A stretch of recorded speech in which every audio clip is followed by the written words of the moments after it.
Malaga, south of Spain, the place where the sun comes for a holiday, full of historical sites and beautiful views, it is home to approximately 500,000 people, and a percentage of them being Muslim.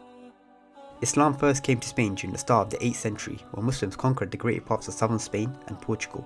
It was later under the Umayyad dynasty that Abdurrahman I, also known as the Falcon of Quraysh, established the Caliphate in Cordoba, which at the time was the biggest city in the world. However, the Umayyad dynasty would fall at the end of the next 200 years, caused by a civil war between the Muslims. But the Muslims still would hold Spain.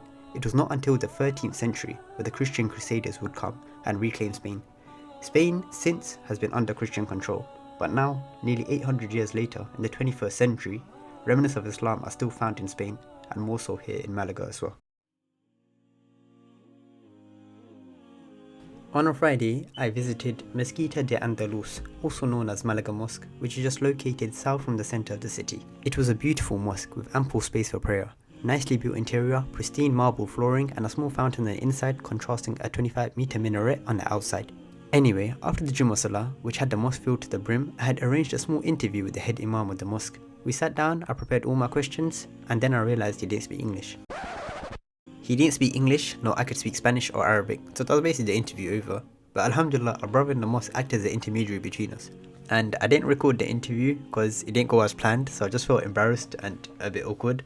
However, I did get a few general interview questions in, and I learned that his name was Umar Farouk, and he was one of the head imams of this mosque, with the other not being present at the time. He had lived around Spain for 37 years of his life, and for the past 12, he was the imam at this mosque. He also said that the largest percentage of attendees of this mosque were of Moroccan descent, and the second largest were of Ghanaian descent.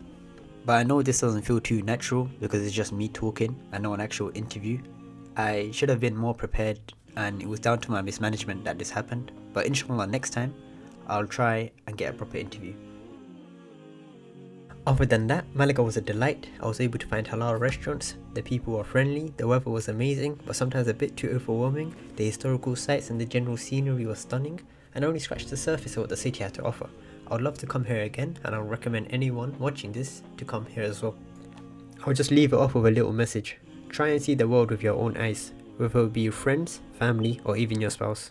Allah has created this world and made it vast and beautiful, so we should try to appreciate Allah's creation and explore it.